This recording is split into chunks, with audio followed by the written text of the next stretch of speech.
Hello everyone, আবারও চলে আসলাম আপনাদের মাঝে আরও একটি নতুন ব্লগ নিয়ে। আপনারা সকলেই জানেন যে আমার ঘুরতে অনেক ভালো লাগে, তাই আমি প্রতিদিনের মতো আজও ঘুরতে বের হয়ে গেলাম।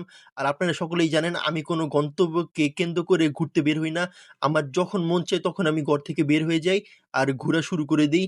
আর আমি যে কোনো একটি বাসে বা যে কোনো একটি অটোতে উঠে যাই আর ঘুরতে ঘুরতে ঘুরতে ঘুরতে ঘুরতে ঘুরতে ঘুরতে ঘুরতে কই যে চলে যাই আমি নিজেও জানি না। দেন আমি রাত হলে আমি বাসায় চলে আসি।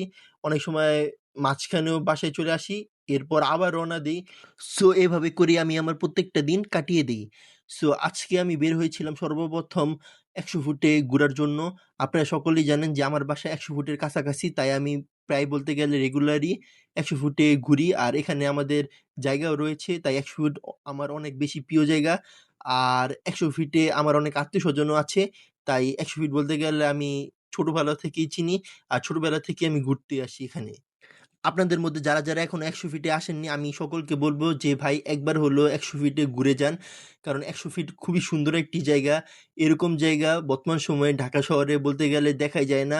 আর আপনি ১০০ ফিটে আসলে শুধুমাত্র ১০০ ফিটই না, আপনি বসুন্ধরা এরিয়া, ৩০০ ফিট বলতে গেলে আরো অনেক জায়গায় ঘুরতে পারবেন। কারণ এখান থেকে সব জায়গায় অলমোস্ট বলতে গেলে অনেক কাছাকাছি হয়ে থাকে। আর ১০০ ফিটে একবার আপনি আসলে আপনি ১০০ ফিটে বারবার আসতে চাবেন। কারণ ১০০ ফিটের সৌন্দর্যে আপনি অবশ্যই মুগ্ধ হয়ে যাবেন। আর এটা আমি আপনাদেরকে গ্যারান্টি দিয়ে বলতে পারি। এই যে দেখছেন সামনে কত সুন্দর জায়গা, খালি মাঠ আর মাঠ। এরকম সৌন্দর্য বর্তমান সময়ে ঢাকা শহরে আপনি কই দেখতে পাবেন? হ্যাঁ, আছে হয়তোবা অনেক জায়গায় আছে, কিন্তু খুবই কম। এটা দেখতে বলতে গেলে এক প্রকারের ইউরোপের মতো।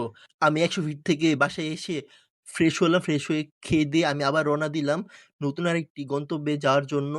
আর আপনারা সকলে জানেন যে আমার বাসার আশেপাশের পরিবেশ খুবই দেখতে সুন্দর। মানে খুবই বলতে খুবই। আমি আপনাদেরকে বলে প্রকাশ করতে পারব না যে আমার বাড়ির আশেপাশের পরিবেশ কতটা সুন্দর। দেন আমি এক জায়গায় দাঁড়িয়ে থাকলাম কতক্ষণ বাসের জন্য। দেন আমি বাস পেলাম, বাট আমার অনেক গরম লাগছিল। আপনারা সকলেই জানেন যে বাসে কত গরম থাকে। বাংলাদেশের বাসগুলোতে লম্বা মানুষ পা মেলতে পারে না। আপনারা সকলেই জানেন যে আমার হাইট ৬ ফিট, তাই আমার পা মেলতে খুবই কষ্ট হয় বাংলাদেশের বাসগুলোতে। আর এখানে দেখতে পাচ্ছেন আশেপাশে দেখুন আমার কি অবস্থা। গরমে আমি পুরোই ক্লান্ত হয়ে গিয়েছি। অনেক বেশি গরম লাগছে। আর বাংলাদেশের বাসগুলো তো আপনারা জানেন কত আস্তে যায়। আর এক জায়গায় অনেকক্ষণ থেমেই থাকে। তারা তো বলতে গেলে যেতেই চায় না। দেন বাস মামাদেরকে বারবার বলতে হয়, তারপর তারা যেতে চায় না। দেন আমি বাস থেকে নেমে আমি এখন লেগুনায় উঠে গিয়েছি। এখানে অনেক গরম। লেগুনাতে মানুষ উঠবে তাই বসেছিলাম। দেন তারপরে অনেকক্ষণ যাবৎ লেগুনায় আমি অপেক্ষা করছিলাম। কারণ যে পর্যন্ত আপনারা সকলেই জানেন যে লেগুনাতে পুরো মানুষ না উঠে সে পর্যন্ত লেগুনা চলে না। দেন দেখতে পাচ্ছেন লেগুনার কি অবস্থা।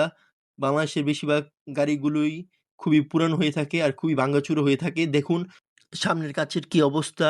এরকম গাড়িতে উঠলে সত্যি বলতে গেলে অনেক ভয় লাগে। কিন্তু আমরা বাংলাদেশিরা সত্যি বলতে গেলে আমরা এরকম বাসের বা এরকম গাড়িতে উঠার অভ্যাস করেই নিয়েছি। কারণ বাংলাদেশের বেশিরভাগ গাড়িরই অবস্থা এরকমই হয়ে থাকে। বেশিরভাগ গাড়ির অবস্থাই ভাঙাচোরা হয়ে থাকে। এখন আমি যাচ্ছি। গাড়ি খুবই আস্তে চলছিল। সামনের রাস্তাঘাট খুবই ফাঁকা, যা আমাদের জন্য খুবই রেয়ার। কারণ আমরা সকলেই জানি যে ঢাকা শহরে কত বেশি জ্যাম থাকে। কিন্তু বলতে গেলে এই জায়গায় তেমন বেশি জ্যাম থাকে না। এই রাস্তাগুলো অনেক বড়, তাই হয়তো জ্যাম থাকে না। আপনাদের কাছে আমার এখন একটা কোয়েশ্চেন আছে। আশা করছি আপনারা সকলেই এই কোয়েশ্চেনের উত্তর দিবেন যদি আপনারা জেনে থাকেন। আপনাদের মধ্যে কে এই রাস্তাটি চিনেন তারা সকলেই একটি কমেন্ট করে যাবেন। আর অবশ্যই এই ভিডিওতে একটি লাইক দিয়ে যাবেন। আর যারা আপনারা এখনো আমাদের চ্যানেলের সাথে যুক্ত না, তারা সকলেই অবশ্যই চ্যানেলটিকে সাবস্ক্রাইব করে পাশে থাকবেন এরকমই অসাধারণ ব্লগ দেখার জন্য। আপনাদের মধ্যে অনেকে আমাকে কোয়েশ্চেন করেন যে, "ভাই আপনি এত কেন ঘুরেন? আর আপনি এত ঘুরে কি মজা পান?" সত্যি বলতে কি ভাই, আমার ঘুরতে অনেক ভালো লাগে। বাট কেন ভালো লাগে এটা সত্যি বলতে গেলে ভাই আমি নিজেও জানি না। কিন্তু আজকের ব্লগটা সম্পূর্ণ শুধুমাত্র ঘোরা নিয়ে নয়। আমি ভিডিওর শেষে আপনাদেরকে কিছু একটা দেখাবো। আর আমি তখন আপনাদের মতামতও জানতে চাবো। তাই আমি আশা করছি আপনারা সকলেই এই ভিডিওটি একদম লাস্ট পর্যন্ত দেখবেন, তাহলে আমার খুবই ভালো লাগবে। কারণ আমি এত কষ্ট করে ভিডিও বানাই শুধুমাত্র আপনাদের জন্যই। আপনারা সকলেই জানেন যে আমি পড়াশোনার জন্য, আমি ভিডিও বানানোর জন্য টাইম পাই না। কিন্তু আপনারা সকলে আমার ভিডিও দেখতে পছন্দ করেন, তাই আমি আপনাদের জন্য নিয়মিত ভিডিও বানানোর চেষ্টা করি।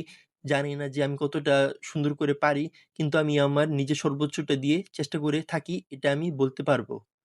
এখন আমি বলতে গেলে ঘুরতে আমার বাড়ির কাছে অলমোস্ট চলে এসেছি। অ্যা আ আরেকটু সময় লাগবে।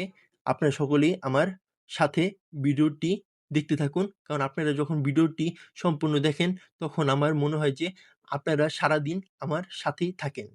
আজ সারাদিন কোনো জ্যাম না পেলেও বাসার সামনে এসে একটু হালকা জ্যাম পেয়েছি। আজ আমি একটি ঘড়ি রিসিভ করেছি, যেটা আমি আরো অনেক আগে অর্ডার করেছিলাম অনলাইন থেকে। আর এখন আমি এই ঘড়িটি আনবক্স করে আপনাদেরকে দেখাবো। আর আপনাদের মতামত জানতে চাবো যে আমি এই ঘড়িটি কিনে কি ঠকেছি নাকি আমি লাভজনক হয়েছি? আর আমার এই ঘড়িটি কেমন লেগেছে আপনাদের কাছে, আমি এটাও জানতে চাবো। এই দেখুন, আমি এখন আনবক্স করছি আপনাদের জন্য, আপনাদেরকে দেখানোর জন্য। আমার ঘড়ির ব্র্যান্ডের নাম হলো ওলিভস। আর আমি এটা যে পেজ থেকে নিয়েছি তার নাম হলো নেভি ফোর্স বাংলাদেশ। এই দেখুন, আমি আনবক্স করছি আস্তে। আমার খুলতে একটু টাইম লাগছে, কারণ আমি এক হাত দিয়ে ক্যামেরা হোল্ড করে রেখেছি। এই দেখুন, এখন ঘড়িটি দেখা যাচ্ছে। আপনারা ঘড়িটি দেখেন এবং বলেন যে ঘড়িটি কেমন হয়েছে। আশা করছি আপনাদের সকলের কাছেই ঘড়িটি ভালো লেগেছে। আর আপনারা অবশ্যই কমেন্ট বক্সে কমেন্ট করে জানাবেন আপনাদের মতামত।